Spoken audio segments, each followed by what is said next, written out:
Well, this is pretty shocking, I'm not going to lie. But first, double upload Matt in the building. What's good, y'all? Hope you're having a blessed day. As you know, anytime we double upload on this channel, you gotta leave a like. I don't make the rules, I just enforce them. Also, too, to go along with that, when we double upload, it's some important stuff, and important stuff it is because the new rankings have officially came out. We're gonna talk all about it and dive deep into it, so if you love basketball content, what are you doing? Join the family, hit that subscribe button. We're on the road to 100K, and without further ado, let's get straight into it. I'm not going to beat around the bush, we're just going to get straight into it. So the new class of 2023 rankings have came out for 24/7 Sports. And all throughout the year, Mikey has been hovering at that 3 to 5 mark, but now he's jumped up to number 2. That's some big time news because that means he's only one spot away behind his arch nemesis DJ Wagner. They've had some history and both of them are very competitive and you can make a legit case for either of them, but I think Mikey at 2 and DJ at 1 suits them best. And like always, when these rankings come out, people, including players, have something to say about them. JD Davison, who was a great basketball player, said Mikey number 1, it ain't even a debate. Rex said Rob Dillingham needs to be higher. He clapped Mikey. I don't know about all of that. I mean, I think Rob's team beat Mikey, but I wouldn't say Rob did it himself. Some people are shocked by this, but I'm not, and I don't have a problem with him going up in the rankings because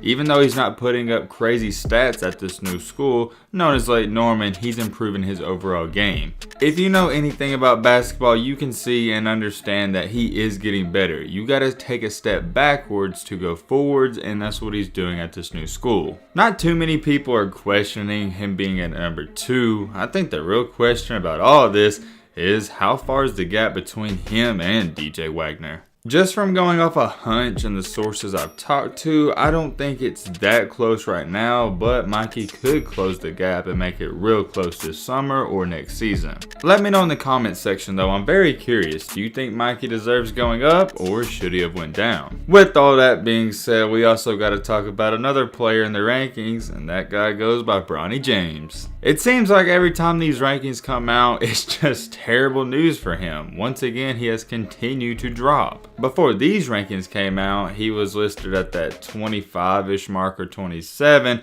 and now they've dropped him to 30. I don't know if I'd go as far as you're saying they're disrespecting Bronny because he hasn't played in any games this year but like 3 or 4.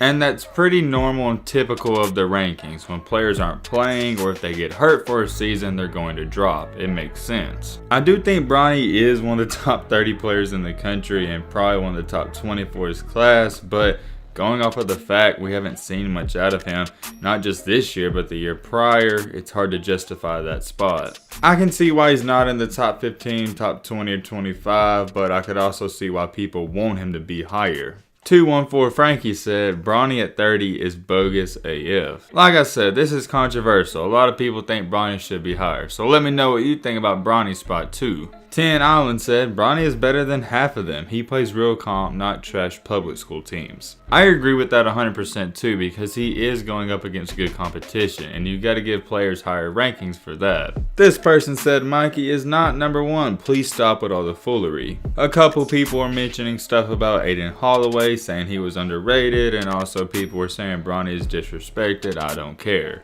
I know I've already said it once and twice, but please drop your comments down below on what you think about Mikey or Bronny because I'm really curious. Me personally, I don't got a problem with it. I think 2 is good for Mikey. He's proven that he's one of the top 5 players regardless whether you don't think he deserves that 2 spot. He's easily top 5. Then for Bronny, it's kind of complicated. He hasn't played, but he's a great player, so you get the point. Honestly, quite frankly, this may be an unpopular opinion, but I think Bronny at that 30, 35, or 25 spot suits him best. I know he has a lot of fans, but hear me out. He hasn't been playing, he's been hurt, so he hasn't justified being a top 25 player. I get it, he's great, I agree with that, but you still gotta go out there and put up the numbers. Think about it this way, I think this is a great example. Switch the shoes. If Mikey was doing what Bronny was doing statistically and not playing at all, he'd be falling in the rankings too. Drop your thoughts down below. I know this is going to be a very hot topic, but with all that being said, that's going to wrap up this video. Hope you guys enjoyed. Hope you guys learned something. If you're new to the channel, what are you doing? Join the family. Hit that subscribe button on the road to 100K. And as always, let's be great. I'm out, y'all. Peace.